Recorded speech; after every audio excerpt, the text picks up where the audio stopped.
अस्सलाम वालेकुम student, welcome my YouTube channel bio and physics with Mohammad Asif Nizamani. तो स्टूडेंट, आज हम शुरू करेंगे इंस्पायरेशन और एक्सपायरेशन को। हम देखेंगे इंस्पायरेशन फर्स्ट ऑफ ऑल क्या होता है। Inspiration it is the process through which atmospheric जो एयर है वो एयर पैसेज से होकर कहाँ दाखिल होगी, एल्वुलाई में दाखिल हो जाएगी, यानी कि लंग्स में दाखिल होगी। इसमें कॉन्ट्रैक्शन शामिल है। कॉन्ट्रैक्शन होगी किसकी? इंटरकोस्टल मसल की। जो हमारे इंटरकोस्टल मसल्स हैं उनकी कॉन्ट्रैक्शन होनी है। डायफ्राम की भी कॉन्ट्रैक्शन होगी। क्या मिलेगा उससे? As a result volume increase होगा चेस्ट का, यानी कि जो हमारी छाती है, थोरैक्स है, उसका वॉल्यूम इंक्रीज होगा।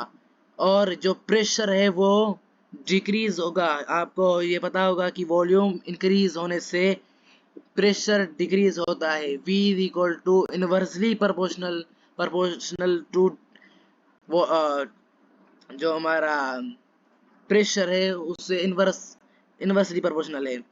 तो pressure of air in lungs में जो प्रेशर है वो कम हो जाएगा। उसके नतीजे में जो हमारे जो हाई प्रेशर एक्सटर्नल जो हमारे एटमॉस्फेरिक जो प्रेशर है वो लंग्स के मुकाबिल में ज़्यादा होगा। नतीजे तौर क्या होगा कि वो जो लंग्स की एयर है वो हमारे और जो एटमॉस्फेरिक की जो एयर है वो हमारे लंग्स में दाखिल होगी। लो प्रेशर हाई प्रेशर हमेशा लो प्रेशर में कन्वर्ट होता है। सॉरी। अब देखेंगे एक्सपायरेशन को। It is just reverse of inspiration. कुछ भी नहीं है, रिवर्स ही है इंस्पायरेशन का। इस प्रोसेस में क्या होगा? During this process the air moves out from lungs. Out हो जाएगी लंग्स से। क्या होगा इसमें? इंटरकोस्टल मसल्स एंड डायफ्राम, इन दोनों का क्या होगा? रिलैक्स्ड होंगे, क्योंकि वो कंट्रैक्ट नहीं हो सकते, क्योंकि इंस्पायरेशन का जो है वो रिवर्स है। दिस मूवीज द रिब्स जो होते हैं inside in diaphragm become flats.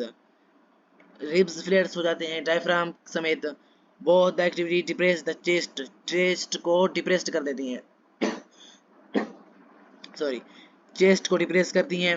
The volume of thorax activity chest is decreased. जो वॉल्यूम अगर डिक्रीज होगा तो क्या होगा? प्रेशर इंक्रीज हो जाएगा। Increase upon the pressure on lungs.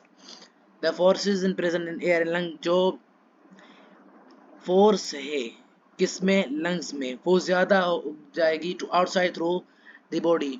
यानी कि जो फोर्स लंग्स में है वो बाहर चली जाएगी आउटसाइड थ्रू द बॉडी से बाहर चली जाएगी। इसी तरह से एक्सपायरेशन का अमल होता है। देखें, ये चेस्ट जब हम ब्रीथिंग इन यानी इंस्पायरेशन करते हैं तो उसमें चेस्ट का एक्सपेंड हो जाती है। यहाँ पे देखें ऊपर की तरफ चली जाती है, ऊपर की तरफ। और जो रिब्स हैं वो सारे की सारी ऊपर की तरफ चलती हैं। लंग्स ये हैं। डायफ्राम जो है वो कॉन्ट्रैक्ट हो जाता है। देखिए कॉन्ट्रैक्ट हो चुका है। और जब ब्रीथिंग आउट होती है तो डायफ्राम रिलैक्स कर जाता है। और इसी तरह से डायफ्राम जब कंट्रैक्ट करेगा एयर में, जो लंग्स का वॉल्यूम है वो वॉल्यूम इंक्रीज हो जाएगा। और वॉल्यूम इंक्रीज होने से प्रेशर डिक्रीज होगा। प्रेशर डिक्रीज होने से क्या होगा कि जो एयर है, एटमॉस्फेरिक एयर, वो अंदर लंग्स में जाएगी। और जब डायफ्राम रिलैक्स हो जाएगा यानी ऊपर तरफ जाएगा, वॉल्यूम जो लंग्स में है वो डिक्रीज होगा। इसकी वजह से प्रेशर इंक्रीज होगा। जो एटमॉस्फेरिक एयर में जो प्रेशर है उसके मुकाबले में लंग्स में प्रेशर ज़्यादा हो जाएगा।